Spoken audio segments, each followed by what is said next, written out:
માં દુર્ગાના કંઈ કેટલાય રૂપ અને અવતાર છે। આપણા દેશમાં દુર્ગા માને શક્તિની દેવીના રૂપમાં પૂજવામાં આવે છે। આજે આપણે એવા મંદિર વિશે વાત કરીશું જે મુગલ બાદશાહ ઔરંગઝેબની સેના તેને તોડવા માટે પહોંચે છે ત્યારે ભમરા તેમની ઉપર હુમલો કરે છે અને તેમના ઈરાદાને નાપાક કરે છે। તેમના મનસૂબા ઉપર તેઓ પાણી ફેરવી દે છે કારણ કે તે સેના ઉપર ભમરા આક્રમણ કરે છે। આવો કયું છે એ મંદિર તેના વિશે આજે આપણે જાણીશું।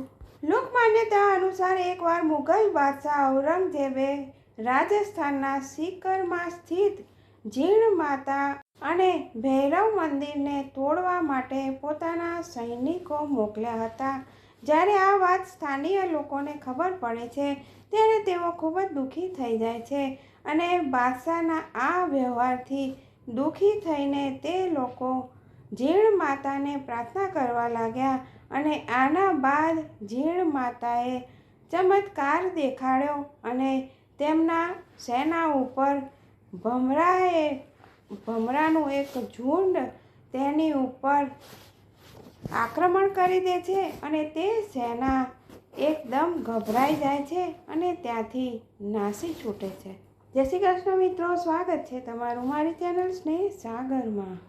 જો આ કથા આપ સર્વને નવીન લાગી હોય તો મારી ચેનલ લાઈક, શેર અને સબસ્ક્રાઈબ કરી બેલ આઇકોન હિટ કરશો। ઔરંગઝેબની સેનાને એ ભમરા ખૂબ જ કરડે છે અને આખી સેના ખૂબ જ ખરાબ રીતે ઘાયલ થઈ જાય છે અને એ સેના મેદાન છોડીને ભાગી નીકળે છે।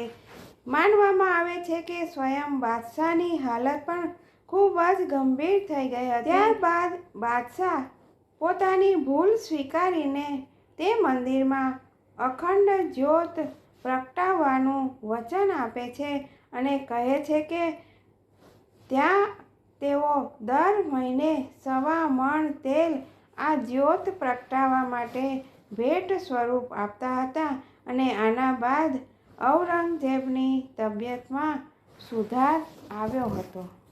એવું માનવામાં આવે છે કે જીણ માતાનો જન્મ ચૌહાણ વંશના રાજપૂત પરિવારમાં થયો હતો અને તેઓ પોતાના ભાઈને ખૂબ જ સ્નેહ કરતા હતા।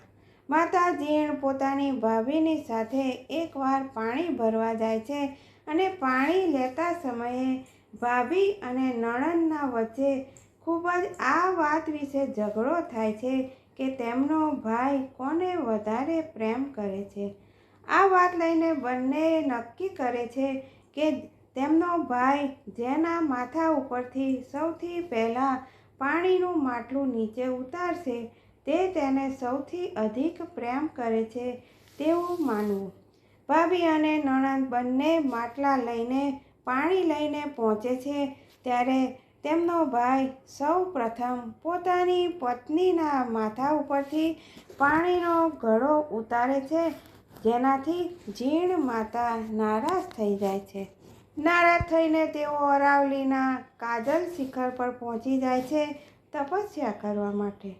તપસ્યાના પ્રભાવથી રાજસ્થાનના ચુરુમાં જ જીણ માતાનો વાસ થઈ ગયો અને હજી સુધી તેમના ભાઈને આ વિવાદ વિશે કંઈ જાણતા ન હતા અને આ શરત વિશે પણ તેમને કંઈ જ ખબર ન હતી કે જેથી તેઓ પોતાના બહેનની નારાજગી દૂર કરવા માટે તેમને મનાવવા માટે જઈ શકે।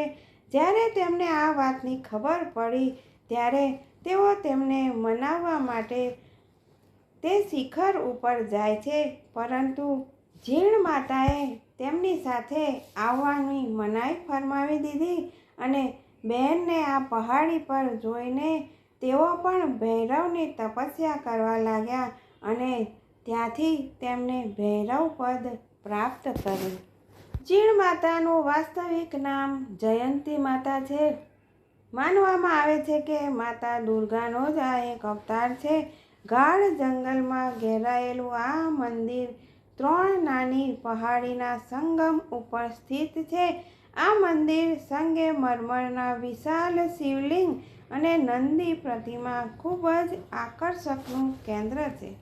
આ મંદિરના વિશે કોઈ જાણકારી તો ઉપલબ્ધ નથી, પરંતુ માનવામાં આવે છે કે આ માતાનું મંદિર 1000 સાલથી પણ વધારે જૂનું છે અને કેટલાય ઇતિહાસકાર અને 8મી સદીનું જીણ માતાનું મંદિરનું નિર્માણ કાળ હોય તેવું માને છે. માનવામાં આવે છે કે જીણ માતા મંદિરમાં ચડાવેલી વસ્તુ જેવી કે કપડાં, ઘરેણાં વગેરે વસ્તુઓને પ્રયોગ પૂજારીઓ પોતાની બહેન અથવા દીકરીને આપી શકે છે. તેઓ પોતાની પત્નીને આ એક પણ વસ્તુ આપી નથી શકતા અને કોઈ પણ પોતાની પત્નીને આ વસ્તુ પહેરવા માટે આપી નથી શકતા. જય શ્રી કૃષ્ણ મિત્રો, ફરી મળીશું આવી નવી અને અવનવી રસપ્રદ વાતો સાથે.